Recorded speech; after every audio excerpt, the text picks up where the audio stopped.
Transport Group, we're launching a series of conversations on the issue of safe, sustainable and fair recovery for transport. And it's great that we launched this series with a conversation with Labour's Shadow Secretary of State for Transport, Jim McMahon. Jim, can I welcome you to this conversation with the LTG? Hi, good to see you. Thank you. Well, first of all, I can't avoid asking you the big question of the day, the big challenge, the COVID-19 crisis. Transport's been one of the hardest hit sectors. Key workers in that industry have really kept the country going. Tragically, some of them even died in the process.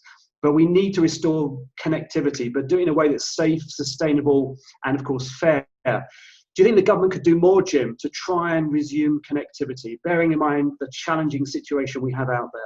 The thing to bear in mind is that for the economy to thrive, transport is a really important part of that recovery.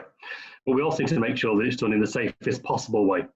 And so we need to reflect that transport workers, frontline workers, are some of the most, the highest fatalities of any occupation in the country. And there's a reason for that. They are most exposed to the public and far more people in their everyday working day. And so we do need to make sure that people are safe, but also that we have the right kind of financial support in place, because one thing that strikes me about the COVID crisis is just a very confused way the government have approached financial support for different sectors.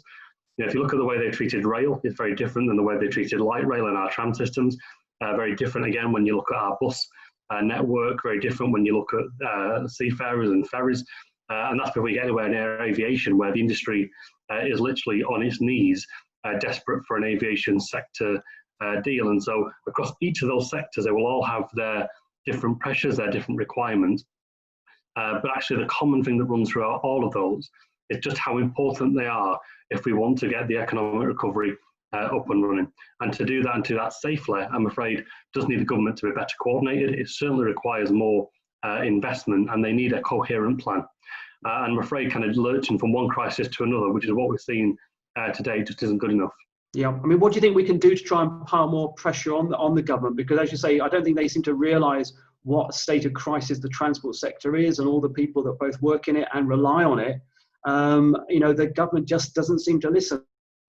Well, I mean, I think first of all, because it's still a national crisis, that we should be seeking to try and work in the national interest. And so if we can find an issue that we know needs resolving, then actually the end and getting that resolved is far more important than scoring a political point. And so there's been a range of issues that we've been working behind the scenes with government on to try and get the right outcome that haven't made their way into the news. And we've done that because that's the right thing to do. But where we don't believe the government is going far enough, where we don't think they're acting quick enough, where we think that people are vulnerable because of that, then of course we have a duty to act and to speak out. And so you would have seen our interventions on aviation, where we've been highly critical of the government for their failure to come forward with a deal. But actually what we've been very keen to do is to make sure that we're just not opposing and being critical without offering some solutions. And so on aviation, we came forward with our own sector deal. We would have 6 conditions that would act in the national interest, but importantly support a sector that will take far longer to recover than many other parts of our economy. On bus operations, we've been working behind the scenes with government. We've established a national bus operators network with the trade unions, with employers, with the government, to make sure that those kind of frontline concerns are addressed, whether it's about the handling of cash on buses and what government can do to provide funding for some of the smaller operators to have contactless payments installed, or even just making sure that we manage what it means to queue in a bus station or a bus stop. And what it means to be a frontline transport worker if you're being expected to enforce the laws that parliamentarians are putting in place. And there's a real tension there, I think, between us wanting to recognise that we are in a national crisis, trying to do the right thing, but actually, even if you give the government the benefit of the doubt, even if you accept that any government in this crisis would, of course, be finding issues as they come around, it is taking too long to resolve them. And I think, for frontline workers, that's hugely frustrating. And for operators, that's hugely concerning when you're not convinced that your financial sustainability will take you into the next 3 months, 6 months, or even beyond that. And so there's that element, but I think also consistency. And so, frankly, it is odd that the government, through their EMAs, have given cover to franchise rail operations with a 2% fee on top to the operator. Now, you know that many of our railways are actually run by companies owned by other governments. So, the Tories don't like nationalised rail unless it's another nation running them. But they haven't done the same, for instance, for open access rail. So you see operators like Hull Rail, who are, now talking about a £300 million funding gap. And so we do need to make sure there's consistency, there's a proper plan in place, and importantly, that's co-produced, between the workers and the trade unions, the employers, and the government acting together in the national interest. Okay, thanks, Jim. So very clear messages there for government to take up and hopefully listen to. If we can move on to another great challenge, and that's climate change, which sadly hasn't gone away, as we all know.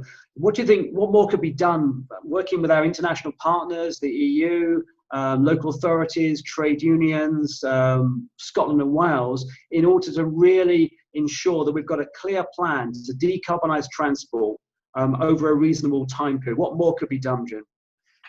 Well, I would say actually the COVID crisis, the economic crisis that we're now facing, provides more of an opportunity than a threat, with the right direction and the right commitment. And so, listen, the economy probably will never be what it was.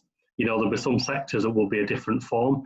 There'll be new sectors that will emerge, and the government have a really important role to play in giving leadership and driving from that through the levers of power that the government have, whether it's tax and spend, regulation, or just plain leadership. Would be quite nice to see on some of these issues.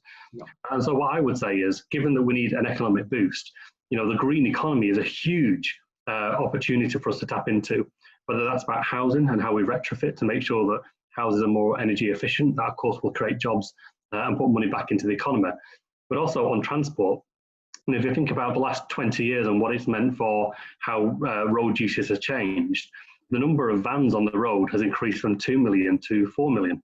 So double, twice the number of vans on the road. And you'll know that actually one of the areas that have boomed in COVID has been home deliveries.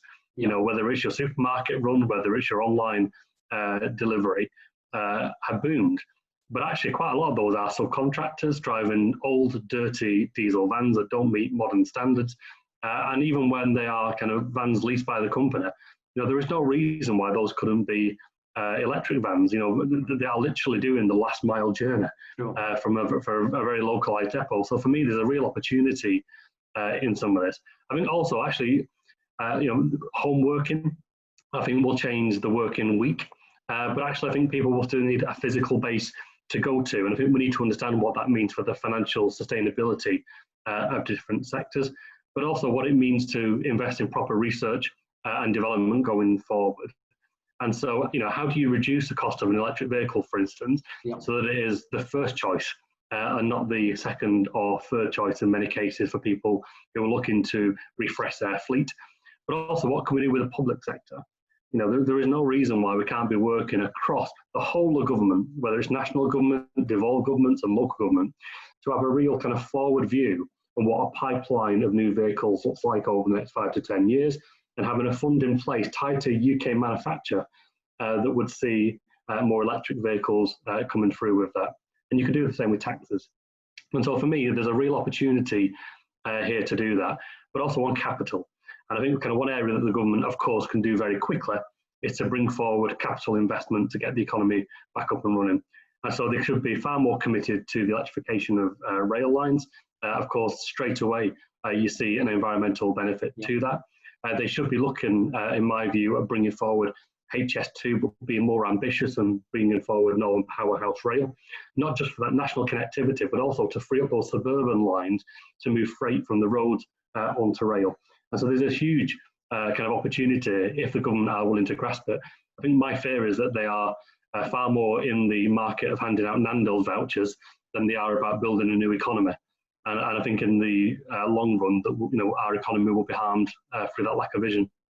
Okay, thanks, Jim. If we can move on to the other challenge that we're facing at the moment, which is Brexit. I mean, it looks like deal or no deal, the transport sector will be one of the most affected by the changes at the end of the year.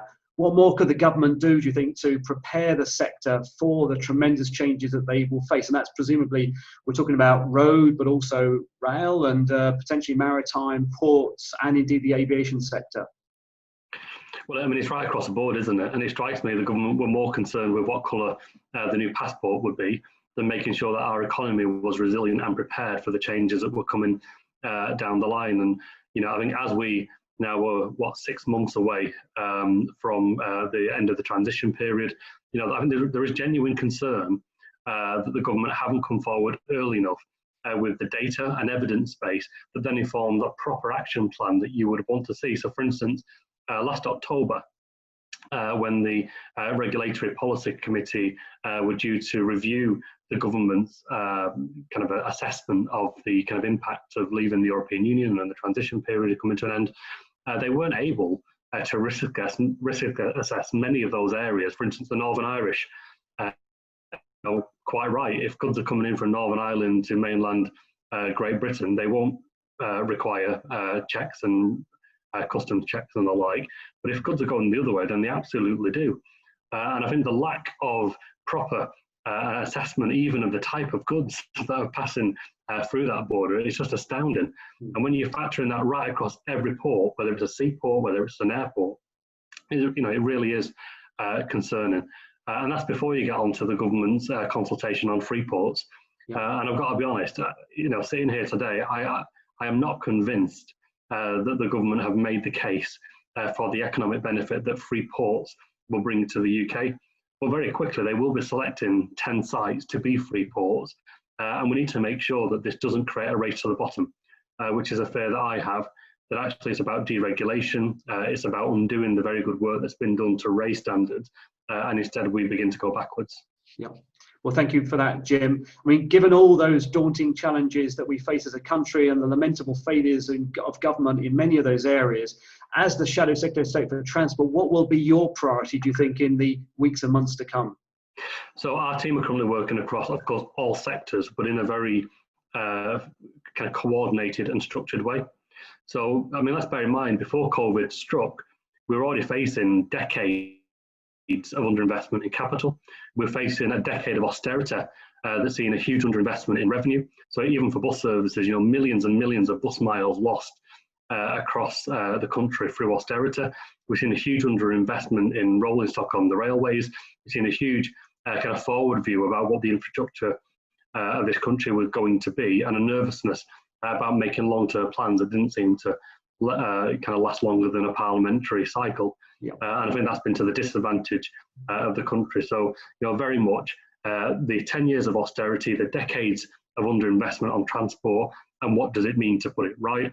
Of course, we got the response to COVID, making sure that we return to work safely, but also that our key sectors are financially resilient in that process.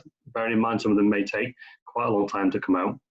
We then got, of course, a work strand on EU withdrawal and what that means in terms of the future relationship, working across different teams to make sure that we are coordinated as a shadow cabinet.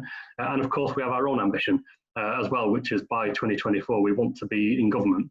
And so we need a radical manifesto with transport at its heart. And I think one thing that might seem quite subtle, but actually is very important, is that the way that we order our clusters within the shadow cabinet is on kind of key areas. So we have a domestic team, which is where transport used to be, along with CLG and the health team and the education team. But transport now has been moved to the economic team with Treasury and Bays, and there's a very good reason for that. If you want the country to thrive, you can only do that with a proper foundation of transport infrastructure. If you don't do that, you're never going to see the full potential of the country. So, as I say, a very structured approach to the way that we work. We've got a fantastic team of shadow ministers, fantastic PPS, and we're really keen, even in COVID, when we're all doing Zoom and video calls, to make sure that we get around the country and speak to as many people as possible. Well, thank you, Jim, and we wish you all the best of luck. You're going to need a lot of luck, a lot of support to take on all those challenges that you've just outlined, but good luck to you. Can I thank you, Jim McMahon MP, the Shadow Secretary of State for Transport, for joining us today for this conversation on how we can safely resume transport in the UK. Thank you for joining us, Jim. Thank you.